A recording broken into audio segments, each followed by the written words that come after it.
here's your host, Chris Cooper. Hello, this is Chris Cooper, and a big welcome to the Business Elevation Show on Voice America. It's great to be back with you again for yet another week with a fantastic new guest today. You've not met him before on this show. His name is Stuart McFaul, and we're going to be talking about the future of marketing. Before I introduce you to Stuart and his incredible bio and experience and wisdom, I'd like to say a big thank you to my guest last week, Jyoti Ma. Jyoti was just an astonishing conversation. We talked about reciprocity and collaboration, a new paradigm for business in humanity, and a different individual for my show. She's a spiritual leader. She's hugely respected around indigenous populations around the globe. She has all sorts of organizations she's founded and co-founded. And it was just fascinating to hear her take on the world right now, having spent lots of time from, Eskimo populations through to the indigenous people within the Amazon, and just talking about the wisdom, talking about how we need to be stepping up and coming together with love and not fear, and connecting to improve and develop the planet. So we talked about it in relationship to business, but I would recommend. I had one of my listeners that actually contacted me and said it was such an emotional experience for them that their sister would call them just after the call, and they were floods of tears, and said it was just because I was just so moved by the whole thing. So if you're interested in listening to something inspiring and thought-provoking and different, do check out the interview last week with Jyoti Ma. So this show is really about helping us to elevate our thinking, helping us to step up and to contribute to our work through business to a better world. And my guest today, Stuart McFaul, is someone who has had a huge experience with regards to marketing, but also a fascinating life experience that I'm sure he's going to share with us shortly, that helps him. And it's propelled him to having a San Francisco-based marketing agency. Lovely city, San Francisco. I seem to remember from my last visit. And he's propelled over 250 companies to successful IPOs and buyouts, with a total market valuation exceeding $3 billion and return on investment as high as 23,000%. That's a pretty good return on investment. He's pioneering programs, including one that's enshrined in the Smithsonian Archives. And we need to find out about that, actually. Have revolutionized marketing complex technologies with empathy-driven approaches. And that's what I think I like about Stuart. He's very empathetic. And, marketing can be perceived as being a bit manipulative, but actually it can be backed also with, kindness and integrity and honesty. And that's why I want to talk to Stuart today. He's acclaimed Optimal Value Marketing Playbook, has been taught at prestigious institutions like Wharton and Stanford, and helped guide thousands of entrepreneurs across the globe. He was actually honored in 2024 with an Outstanding Marketing Leadership Award at the Marketing 2 conference. But what I also like about Stuart, he's also prepared to do pro bono work and help good causes. He's the past president of Grateful Living. And let's just talk today about marketing, the future of it, and can we do marketing in a really empathetic and positive way that contributes to a better world rather than contributes to some of these very tricky times that we find ourselves in today. So a big welcome. And before I also say, I just want to thank Wendy Keller as well, because Wendy is an amazing book publicist. She is also she's an incredible person. She's written 31 books, and some of them not on her own name, but a real sort of tour de force in the publishing world. And I love her dearly. And she said to me, "You've got to speak to Stuart McFaul because he's a great guy. And if Wendy says he's a great guy, he must be." So a big welcome to my guest today from, I think, San Francisco, Stuart McFaul. From indeed, San Francisco, indeed. Thank you. Thank you. And I'm also going to say a thank you to Wendy Keller. So Wendy, thank you for introducing me to Chris and this wonderful show and the entire program that Chris is building here. It's an opportunity for us all to lift each other up in some really good ways. Thank Yeah. yeah. Thank you. What some people can't hear here is we actually can see each other, so we're bouncing off each other. And I should also just say that we're starting to do, I think with the last 4 episodes now, we've also put them onto YouTube. So they're on my YouTube channel. They'll see there's very few listens because we just put a few on quietly, and I've not really used YouTube before. But if you want to actually watch these, go to YouTube, check me out on YouTube, Chris D. Cooper, I think it is, and check it out, and you can see us. So Stuart, tell me a little bit about your life and your life growing up. But actually, first we should say is what's life like in San Francisco at the moment these days? Because San Francisco is, I think, one of the most exciting cities you can be in right now. There's a lot of discussion about San Francisco being in a doom cycle. And what doom cycle means is that the downtown itself has changed so significantly that no one knows exactly what is going to supplant it. And it is true.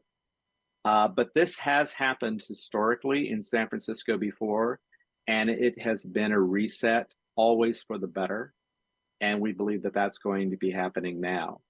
The fact is, San Francisco today is the same place that it has always been. If you go back into the 1800s, it was the scene of the gold rush, and it was the gateway to the new ideas represented in the East. And today, it's a different kind of gold rush that's taking place when it comes to tech. And the gateway that we have here is to brilliant ideas and brilliant people who share them very, very openly. And this is one of the things that I actually really love about San Francisco, is that there is this spirit of generosity in sharing ideas and in sharing knowledge to up each other's game that I've not seen in any other city on earth. As a matter of fact, ironically, I worked down in Los Angeles many, many years ago, and it was almost the opposite mentality.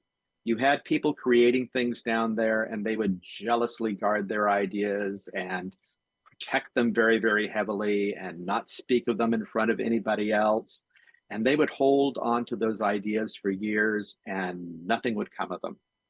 And in San Francisco, it's the opposite. It's a free-flowing idea exchange.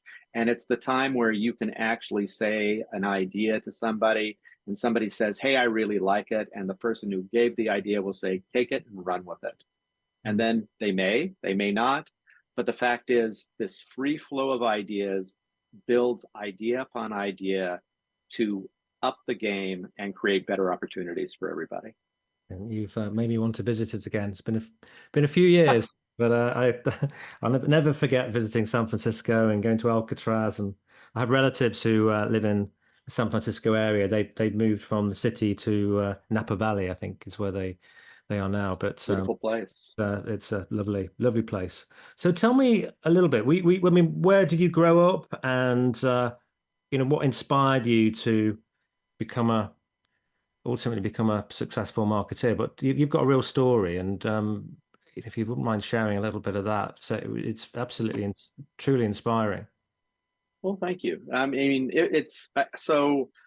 I was actually born in San Francisco. My mother, my birth mother, was from the Midwest. Her family had sent her to San Francisco to have me because I was an unwanted child. Oh. And she gave birth to me here in San Francisco. And I was adopted by a wonderful couple who had struggled for years to have children. And I was the golden child. I was the dream child that they had always wanted to have, for better or for worse. And I was very fortunate in being able to have that kind of love and support that I had. Yet, at the same time, I was a very introverted kid, incredibly introverted. I tended to be withdrawn from people. I tended to prefer to observe people rather than interact with them. And later on, I learned that, this was a characteristic of my Myers-Briggs type, which is an INFJ. So you tend to be observers, you pull back, but you gather a lot of information while you're doing this. And at the same time that I was this introverted kid, I was a very bookish kid.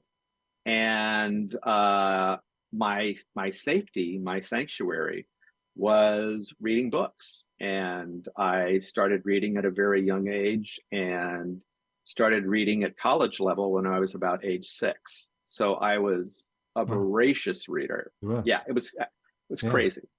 It was crazy. I would go to the library every week, and the maximum number of books you could check out was 6, and I would check out 6 books, and I would read them every week, and then I would take them back and get another 6. And it was, yeah, I just loved it. But you can imagine, when you're a young kid and you've got big, thick glasses like I had, and you're introverted and you're bookish, you're not like the other kids. And so I was bullied a little bit, not badly, but enough to know that people just felt I was different. And so I kind of embraced that. I decided, okay, if I'm not going to be part of their world, I'm just going to create my own world and live in my own world. And I did that through high school. And I realized when I graduated that that wasn't my best strategy. So I realized I was reacting to life rather than being proactive. And so I wanted to make a radical change. And so without telling my parents, I told them when I went to college, I didn't tell them, I should say. When I went to college, I decided everything I would say yes to when I was in high school, I would say no to, and vice versa.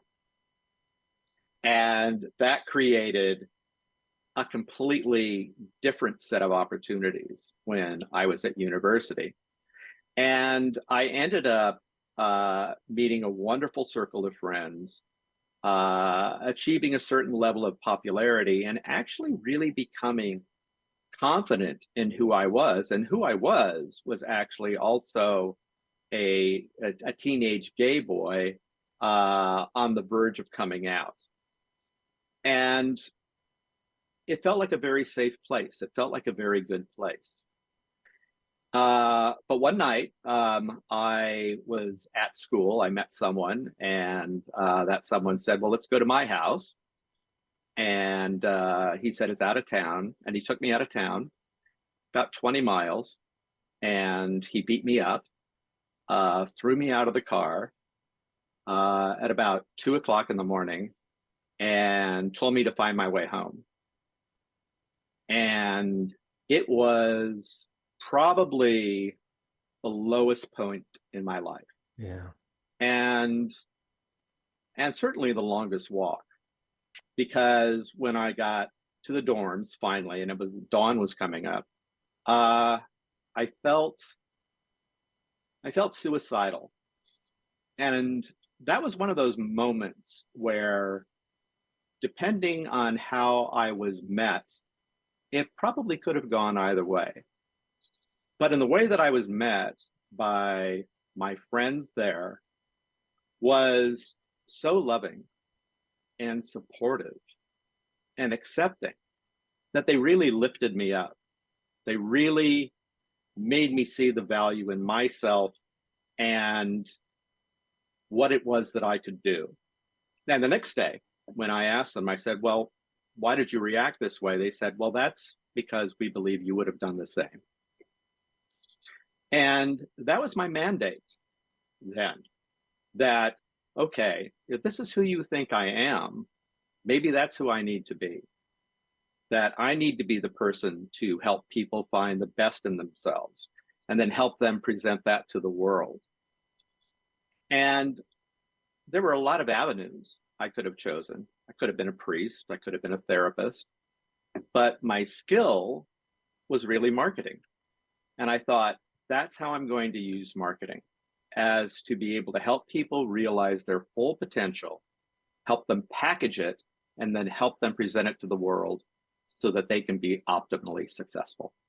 Wow, good for you. Good for Thank you. Yeah, good for you. I mean, those the hero's journey, eh? Mm, a journey for Peaks sure. and troughs, and we learn so much, don't we, on those dips, even though it's very hard to see it at the time. When Yeah. you look back with a bit of wisdom and years. But you've gone on to with your marketing to win awards, and maybe you could tell us a little bit about what sets your marketing aside. It's very innovative, your campaigns. What sets your marketing aside from others, perhaps, and what is it that this is? This I've heard of the Smithsonian Archives. I guess it's kind of American institution. Maybe you could Yeah. tell us a little bit about that as well, because it feel coming from that boy left to walk home 20 miles in that state to having your work at this very important institution and being acknowledged like you are. What is it? What's different about where you do things? I think the real difference is focusing on uh, bringing empathy into marketing relationships and understanding that empathy is the foundation for any successful marketing relationship. Actually, it's of course it's the foundation for any successful relationship, period. So what's happened is that we have tended to get caught up in the mechanics of marketing and have kind of lost sight of the relationship value of marketing that we really need to be building towards. The Smithsonian circumstance came about. It was the third marketing program that I created. And I got a call one day, and somebody said, well, this is the Smithsonian, and the program you put together is so unusual. We want to put it in the Smithsonian Archives. And I actually thought it was my friend Dale, who worked at the company with me. And I thought, this is okay, this is Dale, and he's pulling my leg. And I look across the room, and there's Dale walking across the room. And I'm thinking, oh, this may be real. And it was. And they said it was a very different type of program. It was selling a new technology. But the difference was when we dissembled it, is that it was focusing on building an empathetic relationship between the company and the consumer. And so I really realized then that the approach that I was taking was fairly unique because it was something that actually was coming from me organically. I had in my marketing training, I had one marketing class, and that's it. I didn't go to business school for it. I went to school for pre-law, but marketing seemed to be something that I just natively understood.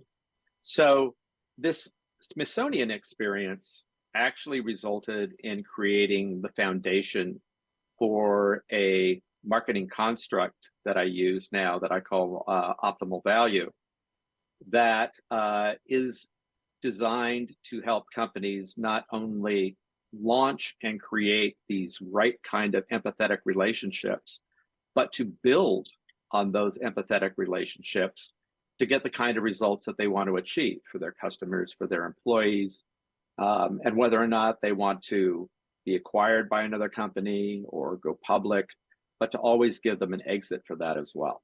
Yeah. How many of the companies that you work with, how many of them undertake this kind of work because they want to be empathetic and want to build relationships versus because they think it will get them results? I'm thinking a bit like CSR, corporate social responsibility, people putting it in their annual reports because they think they need to. You know what I mean? Yes, What's your take on it's a really astute question. And the fact is virtually none. None of them think about the importance of empathy until I can start telling them, here's what the effects of an empathetic relationship are going to be. You're going to be able to get more genuine input for the products and services that you create, and that they will actually then buy. They will feel supported and they will trust you. You'll build long-term loyalty. And they will actually become the best salespeople for your products that you could possibly have. And they realize after going through the process and putting it into place and executing it, that this stuff actually starts to happen. And it becomes a very different type of exercise for them. They don't really see it so much as marketing as they see it as relationship development with this very, very important constituency, which is their customers. Hey, can you give me an example? Oh, yeah. Yeah. Well, I can give you a general example that many companies learn. We've seen the power of customer advisory boards in the past. So few times do companies actually put customer advisory boards in place. And when they do, they often put them in place at a moment in time, disband them, and then never go back and revisit. And what I do with every company is that we typically put customer advisory boards in place across the spectrum of services and products that they do, and keep them in place for the long period. Because what we find is that these customers not only provide valuable input, but they also really help the company make better decisions. And these customers, in turn, also, because they feel they've been enrolled in the process, become the biggest advocates that the company can have. These customers attract other customers. So that's one very important aspect of the empathetic approach when you put it into execution. Yeah, it makes a lot of sense. And what are you seeing? What do you see the biggest challenges that face marketing today? So I got to tell you, digital marketing drives me crazy, or the way that a lot of people execute digital marketing is poor. Digital marketing, when it came about, introduced a new value into the marketing process, which was to be able to actually have metrics applied to marketing. Many times previous to that, there really weren't any metrics that marketing would be able to try to achieve. And this created a new set of metrics that people could evaluate the success or failure of marketing upon. The problem was that many digital marketing programs were focused on customer acquisition rather than real customer engagement. They would use terms like engagement, but it wasn't true engagement. It wasn't a true kind of give and take in the results. So whereas they were getting the metrics were geared more towards acquiring customers rather than keeping and nurturing the relationships that they had with customers. So what's happened today is that we have a system that still is largely focused on acquisition, not on building relationships in the kind of productive way that we really want to do. Yeah, makes enormous amount of sense, because if you look after the customers that you have and you build great relationships with them, new customers will evolve from that. If you continuously giving one, you see companies like banks, don't you, and people giving better deals to new customers and than they give to their existing customers, and what it does, it creates mistrust, and the existing ones ultimately go and leave. The ones that are a bit more proactive, and it's really true. And what's fascinating is when you actually look at the hard facts associated with it. So The fact is, a returning customer is likely to spend 60% more than a new customer does. So that simple fact alone is one reason why you would probably want to focus on your existing base. But the fact is that it's the long-term loyalty and their trust that they vest in you by engaging them in the right way ensures that you will have a customer for life. That was always the credo that you were looking for, which was, we're trying to find a customer for life. And the problem is, I would say in the last 10 years, we've been looking for customers more as dates than we have as relationships. Yeah. Yeah. You're taking me back. I'm thinking I have a customer who was a customer of a company I worked with, and I first started my own leadership and coaching and culture sort of practice, and we did some great work together. And I think he was the only one who didn't want to take me on initially, but we built such a great relationship that today he's now introduced me to. We worked out the other day that out of his introductions, I've worked with 18 companies since. And as you can imagine, I'm taking him on a nice fishing trip this year as I do to say thank you. That's a good thank you. Yeah, it's absolutely. But he's great, and I could have walked away and left him, not engaged with him. But he's an existing customer, and he still refers clients to me. And very kindly says he does it because it makes him look good, he says, which is nice. Awesome. That's fantastic. Congratulations. So we're going to go to commercial break now. And what I would always recommend to people is, if you're not driving, it's worth taking a note or two when you're listening to podcasts and you're getting some little golden nuggets. I took out from that, the importance of advisory boards. I took out the importance of making sure you look after your existing clients and not just continuously seeking new ones, because the existing ones you could generate, they often spend 60% more with you. So those sorts of things are, nuggets that you can put aside and make note of, or put on your journal in your phone or something like that, and then you can refer back to them when the time's right. So we're going to go to commercial break now. We'll be back again in just a couple of minutes, and we'll start to look after the break at understand the optimal value marketing that Stuart undertakes, and we'll get a sense of what are some of the trends and some of the things we're going to see in marketing and brands over the next few years. What's happening right now that we're going to see more of, that we can maybe look to utilize ourselves in our own marketing and our own work. So we're back again in just a couple of minutes.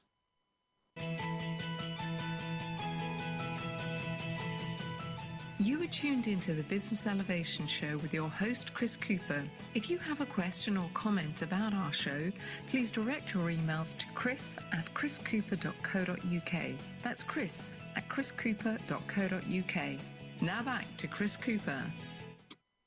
Hi, it's Chris Cooper. I'm with Stuart McFaul, and we're talking about the future of marketing. And we've been talking really about empathy-based marketing and Stuart's unique approach, the approach that he takes, which has resulted in some incredible results, because what Stuart's doing is he's building and maintaining relationships with existing clients, as well as the focus that many marketing campaigns have in trying to bring in new clients and forgetting about those existing ones. And I love the statistic of you can often generate 60% more from an existing client than a new one. So I guess the whole thing that in this sort of section that we need to be thinking about is how you foster better relationships with your customer and with your clients. And I'm just wondering what your thoughts are on that. And I'd like to also talk about the impact of AI and technology, and then we'll touch base on your new book, because that's really interesting, the 10 superpowers of the world's most successful brands achieving optimal value. So how do we best, in your opinion, and establish better relationships with customers when you mentioned we do it digitally, a lot these days, not just about when I used to buy for Mars. I used to be buying in companies. I used to be responsible for buying advertising and marketing and promotions, and not so much digital in the days I did it, but a lot of it's online now. Yeah. I think the first thing is to understand that the business relationship that you have with a customer is probably the second most significant relationship that you'll have in your life, aside from your own marriage. And I believe that when you're working with customers, you need to approach working with customers as a relationship, much like a marriage. You're trying to bring two different parties together, both have their own interests, their own wants. You need to go and dig into what your customer wants, what it is that they want, so that you can deliver it. Because in turn, I found when you make it clear to them what it is that you're looking for, they will respond in kind. So then you have a truly interactive giving relationship.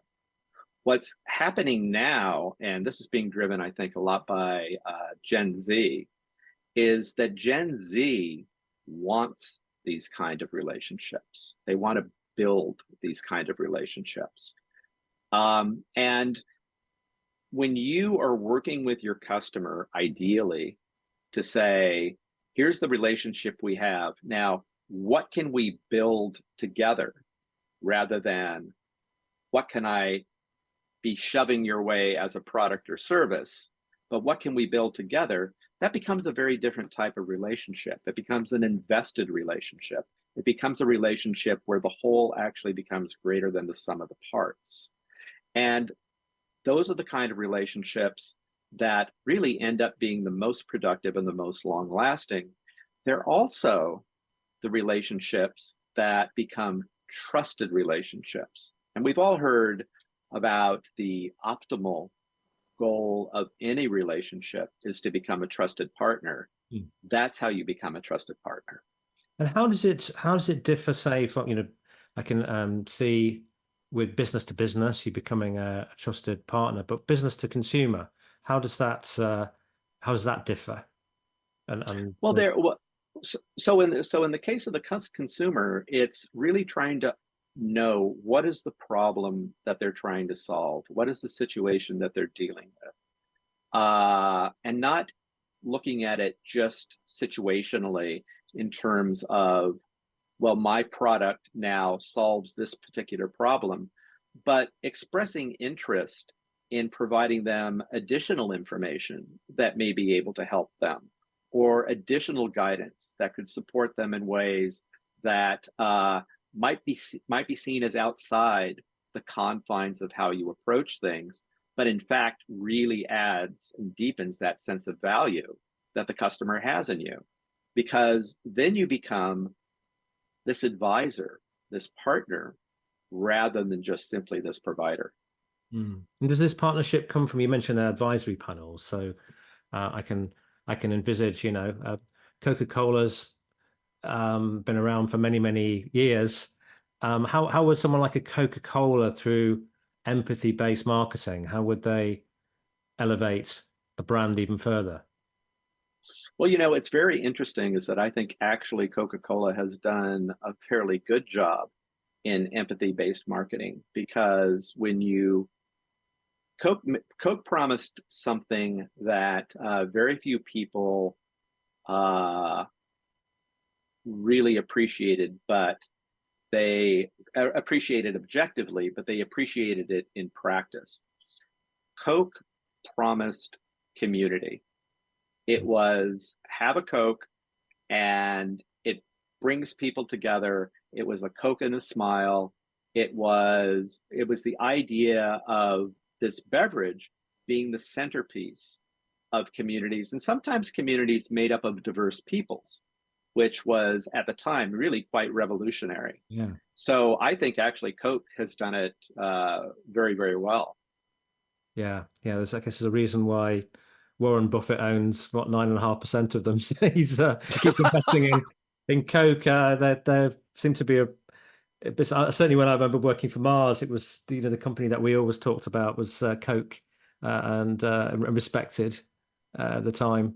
The big Yeah. brands, and they're still growing, aren't they? Whereas Pepsi's in slight decline, I believe. Yeah. Yeah. And I think probably of all, Pepsi has I'm not going to say it's vacillated, but Pepsi's path has not been as smooth and as well structured as Coke's path has been.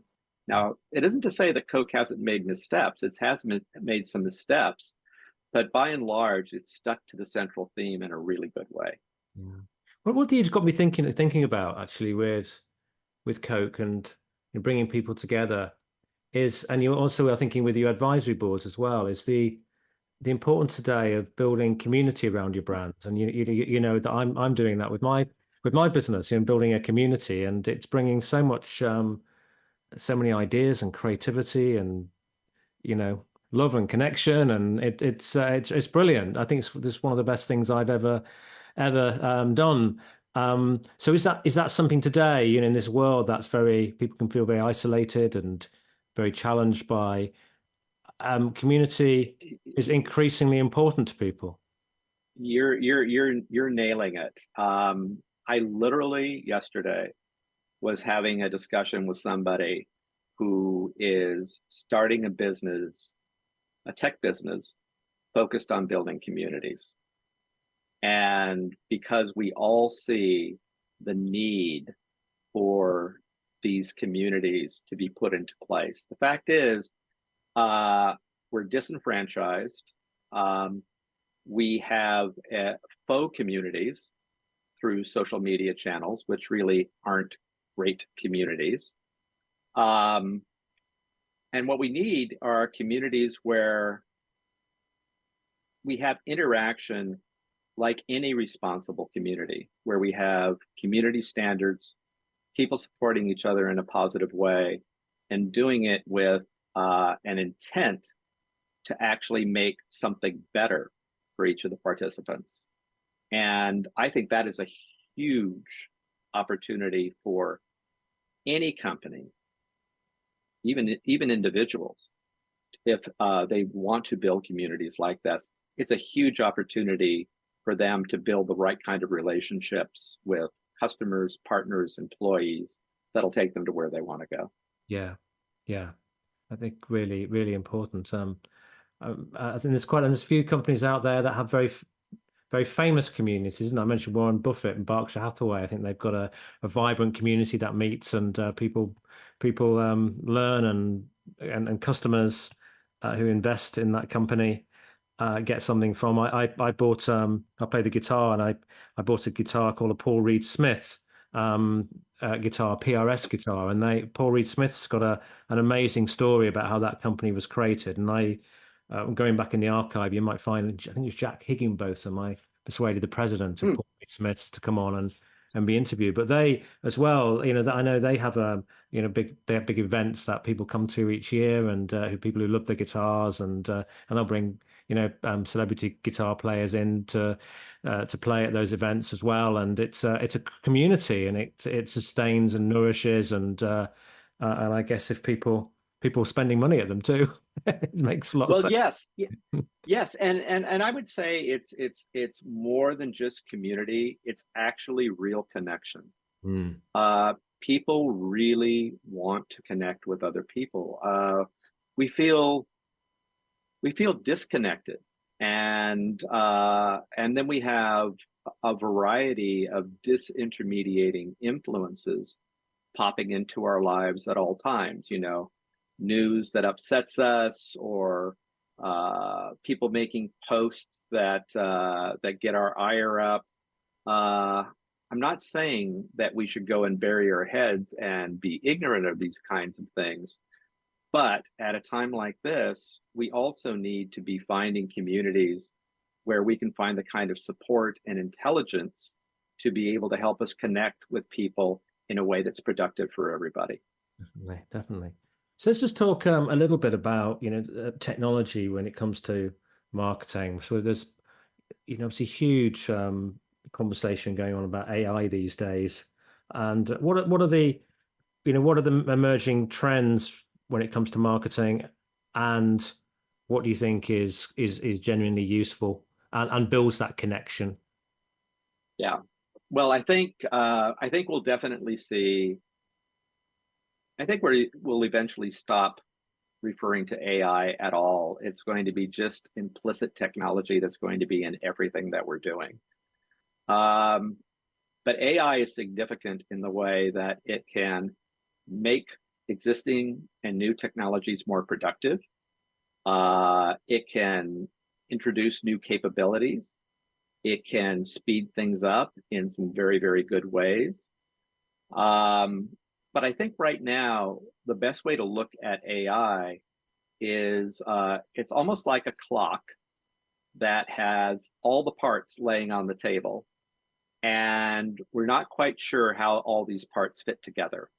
And we're still in the process. We look at one gear, for example, and we say, oh, this can do this. And another gear, and it's like, oh, this can do this. But how do they fit together? How does this make the clock? So we're still in the process of making the clock. And I think we're going to see some very interesting things happen in the next year along those lines. At the same time, I think that we have to acknowledge that AI is a little bit like a baseball bat, in the sense that it can be used to, or a hammer, let's say a hammer. It can be used to pound a nail and make something constructive, but it can also be used to bash somebody's head in and be destructive. So I think what's going to happen with AI is that, and I think this will happen this year, and I see it happening in Europe, which I'm encouraged by, we're going to need to have some guardrails drawn around it and how it's used. And I unfortunately think that we're going to see some things this year that will push us towards putting those safeguards in place, because it can get rather dicey if we don't get some grown-ups in the room on that. So that's AI. There are other technologies that I think are going to be wonderful for us. I think spatial computing is going to be amazing. I think the opportunities that we have in augmented reality, virtual reality environments are going to be good. I think that's going to create extensibility and opportunity for connections in great ways. I think we're going to see voice technologies really take off this year, using voice in the ways that we've typically used keypads in the past.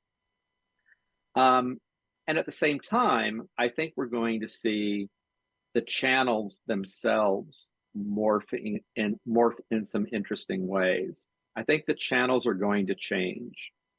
How they're going to change, I don't know, but I think we're going to see a demand from change, both from consumers and from the government, to have something that's a little more controlled and a little better for people. Because right now, I don't think it's necessarily healthy in how it's being executed, and we need to have a system that is healthier and more supportive for people's lives. Yeah. Yes. Yeah. My mind's coming to the frustrating way that ads follow you around on the internet, and cookies and all those sorts of things. It seems you have to approach with great care, and also there's sometimes criminal elements behind some of the ads, and I think we need a new internet which is much safer, I think. Yes. Really, for people. Well, we also have people. We also have people who are dealing with issues related to how they are processing information now. We're seeing a huge increase in ADHD. Yeah. We're seeing people able to only absorb and retain information in small bites. This is a rewiring of how we are as human beings, and not in a productive way. So I think we're also going to see, from the technology front, we're going to start seeing some new technologies, new solutions that are going to be helping people try to deal with these problems, because we need to turn back the clock a little bit in terms of making people healthy. Yeah. You mentioned spatial computing and you went to augmented and virtual reality, voice tech. And what is spatial computing? I don't think anyone's ever mentioned that to me. Yeah, I would say AR and VR. So the Apple Vision Pro is an example of that. It excites me because about 6 years ago, I was working with a company, ironically called Meta, but it was a different Meta, that was doing the stuff that you see in the Apple Vision Pro. They were doing it like 6 years ago, and I was playing with that, and I remember then being excited about what the opportunity for that could be. But when I saw what Vision Pro came out with, it was like, oh my gosh, this is another level. This is what it was that we were working towards. There's so much promise there, and we're just starting to chip at the edge of it. And what time, interesting question, what time would you invest in an Apple Vision Pro headset? When's the right time? I would not have invested in it at the price point that they had this time. Exactly. Yeah. I would, but if it, and I'll probably irritate some people that I know at Apple by saying this, but I think if they cut the price point by half, I think it would be a huge success. Yes. That's very funny, that, because when I looked at it and the price of it, I thought when that's half that price, I think so it's quite funny you saying that. I would be prepared to invest in it and give it a go. But at the moment, I couldn't justify that to my wife if I left a receipt around. I think I would be. Oh, I know, and I tried 100 ways to be able to justify it to myself, and I couldn't do it either. But hopefully the software will be even further advanced by the time we can afford it too. So all the bugs. Yes, and the thing is also is that they're still developing the what they call the killer apps for it, killer applications. That'll make a difference. All it will take is 1 or 2 killer apps, and it'll be a huge success. Yeah. So I almost wonder if they didn't want us to quite buy it just yet, but they wanted to let us know they were on it. That's why I kind of, because they've got other things that need to be developed in parallel. It's too many things. I think they were. There'd be too many problems. Absolutely. And I think because I do know from my experience in working with the other company, I do know the complexity of what it was that they were doing. And they resolved a lot of things in a very, very good way. But it's a challenge. It's a challenge to make it work right. And the one thing that Apple has always been good about, and I really praise them for this, is they do not like to bring a product to market that isn't really whole. Yeah. And I think that's what their intention is to. I think their intention was to put a bookmark in it and say, yep, here's proof that we're working on it. But wait to see what we have coming up.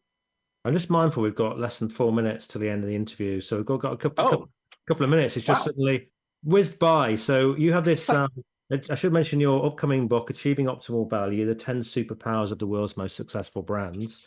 Can you just share with us in probably about 30 seconds or so, what a minute, what are some of those superpowers that you're going to be sharing with us in that new book? Sure. So the superpowers are pretty simple. It's and I refer to them as superpowers because these are the things that successful brands exhibit and demonstrate to their customers as a value that they bring. And so I'll give you the list since we've got a short period of time. Authenticity, being authentic. Integrity, which is simply walking your talk. Distinction, distinguishing yourself from your competitors in a positive way. Value, bringing value to your customers in the way that they want. Relevance, being relevant to what their needs and intentions are. Vibrance, and that means the ability to interact with them on a very active basis. Intelligence means that you're actually helping up their game and upping the game of your industry by bringing new thoughts and new ideas to it. Generosity, which is giving back. This is where we see corporate social responsibility being a good play there. Consistency, meaning never going counter to what your stated intentions are. And finally, resilience, which means essentially girding your loins and being prepared for anything that might knock you over so that you can respond in an appropriate way. Fantastic. A great list there. Great list of personal values too. I guess that they values that people relate to personally, aren't they? So if a company can reflect those, they're going to link in with some of the values of their customers. So just we've got so could you just very quickly, do you have a final message that you'd like to leave us with in about 1 minute? Yeah, I think the important thing that we all should be doing is taking a step back and asking ourselves, particularly when we're dealing with customers, what kind of relationship do we want to have? Who do we want to be to them? Who's going to be the adult in the room that's going to take them to where we want to go? Because that's the viewpoint that leaders take. And so the one thing that I would ask anybody who's listening to this, whether this applies to their business or to their personal life, for the people that I'm trying to serve, what can we do to be able to support them in a truly empathetic way that gets them what they want and need? Right. If you ask that question every day, you're going to get to the goal you want. Excellent. Well, I'm going to have to end us there because we've come right to the end of the interview. I hope you've enjoyed that interview. And your website, Stuart, is stuartmcfaul.com. It is. If you want to check that out. Any questions, thoughts, reflections, drop me an email. Always love to hear. chris@chriscooper.co.uk. And I actually have a new website coming out in a couple of weeks, so do check that out. And on next week's show, we have Lewis Crompton, a wonderful fellow who we're going to talk about this question about actually, there's not only we generate money and wealth through our work, but sometimes we need a bit more, and we can also generate some wealth through investments. And Lewis is an absolute expert at that. So we're going to have this conversation about how do we generate some extra streams of revenue, because some of them need it, and not only that, we need to be saving money for the future and for our pensions. And so I'm looking forward to talking to Lewis. He's got a fascinating story like Stuart as well, and is very high on integrity, which is really, really important when you're dealing with people and finances, as I know from my own experience and mistakes in the past. So we'll be with you all again next week. Do take care. Once again, a big thank you to my guest, Stuart McFaul, and to the wonderful Wendy Keller for the introduction. And I wish you all a great week. Take away just one idea, if you can, from this, if not two, that you can then go and put in place in your business and do your business and your marketing with greater integrity. Take care. Bye.